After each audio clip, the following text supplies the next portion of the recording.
So this video is part of some documentation I'm doing of how to disable the passenger seatbelt chime in a 2012 Subaru Forester.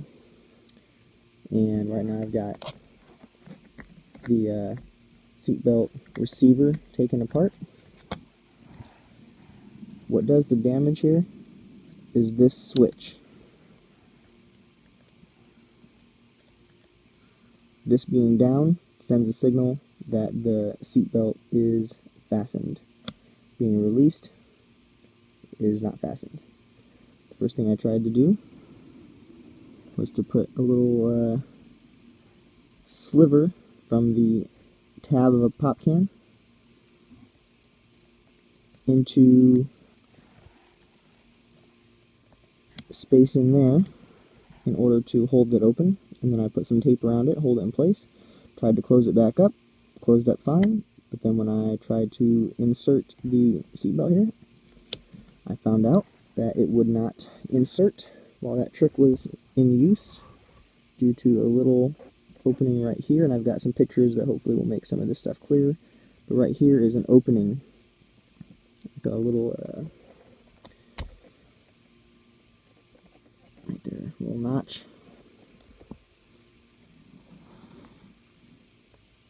So that when the seatbelt itself is inserted, you see what happens there. Okay, the problem is, usually right in that notch is where our little sensor tab rests, right inside there. So when I secured it in the fastened position, it was resting here instead of in here, and due to that little piece of plastic right there, because of that piece right there, I could not insert the seatbelt into the buckle. So the next solution is to simply remove this apparatus here from the buckle altogether, and then just secure the wires and the receiver underneath the seat using an appropriate mechanism there to constantly give the signal that the seatbelt is fastened. So to remove this here, it took me a little bit of time to figure it out, but the trick is to go right under here, and you're going to push in, and towards the camera in this case.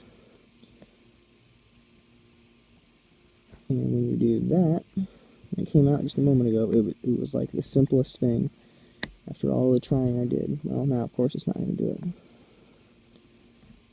But in and that away, and it came out. There we go. No damage done. So now that's out of the way, it'll simply be a matter of reconnecting this, rewiring this. It's just a matter of undoing some electrical tape there, and then re-taping underneath, and then making sure that stays in that position. Probably use a pop tab and electrical tape to hold it in place so it's non-destructive, as opposed to using super glue, which I also considered. And that way, if I ever want to re-enable it, it can be re-enabled. The driver's side, I already did by disconnecting the cable underneath, according to some other word that I found online, or instructions online.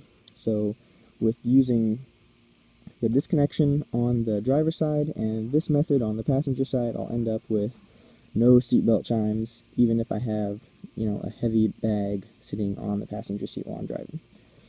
And that's it.